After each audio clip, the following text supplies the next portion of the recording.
Hello good people, I'm going to be showing you the method for folding puff pastry today. The two key elements for making puff pastry are pastello and panetto. I've pre-made those and they've been resting in the fridge overnight. Pastello is a simple mix of water, flour and salt mixed in the kneaded in the mixer for about 4 or 5 minutes, whereas panetto is a mix of butter and flour. So we start off with our pastello. We unwrap it from the cling film. Don't throw the cling film away because we're going to be kneading it next. And on a lightly floured surface, rolling the pastello down to the size of about 30 centimeter square. Try to keep the shape as square as possible because that will make your life easier later.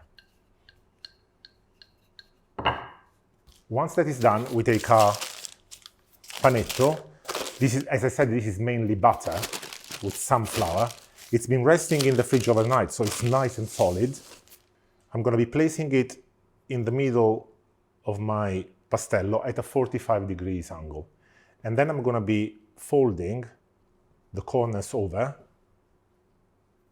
Ideally, you want the edges of your flaps to be meeting neatly in the center here, next to each other. We're going to be securing them together by pinching them like this. Once you've created a nice parcel of dough, what we have to do next is to roll it down to about 10 millimeter thickness.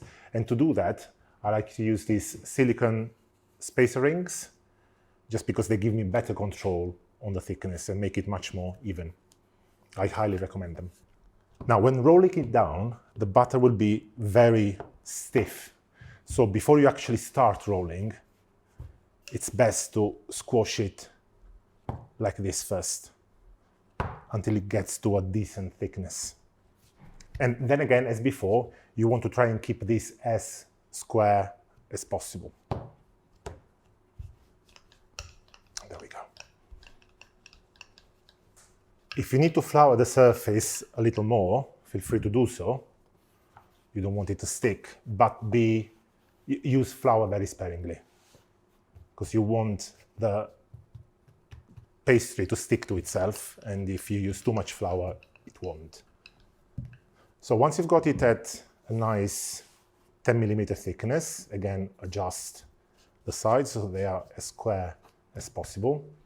Brush off any excess flour with a pastry brush.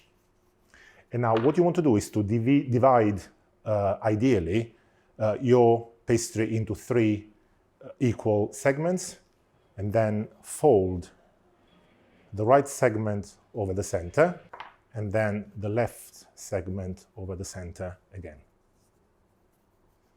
Try to keep it as neat and regular as possible. Now, turn the folded pastry 90 degrees so that one of the 2 folded edges faces you, and roll it down again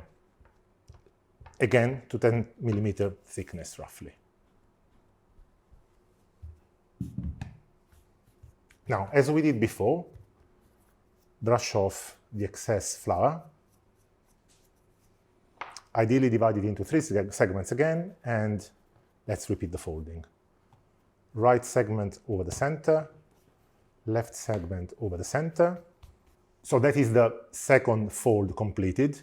What we can do now is recycle the piece of cling that we saved earlier and wrap our pastry in it.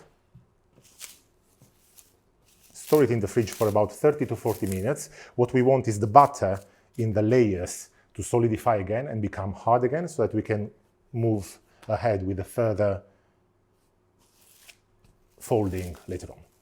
And this goes in the fridge. So these are the first 2 folds. There are 6 in total. So I have to take it out of the fridge and keep rolling it and keep folding it 2 more times. And then you're ready to go. Enjoy.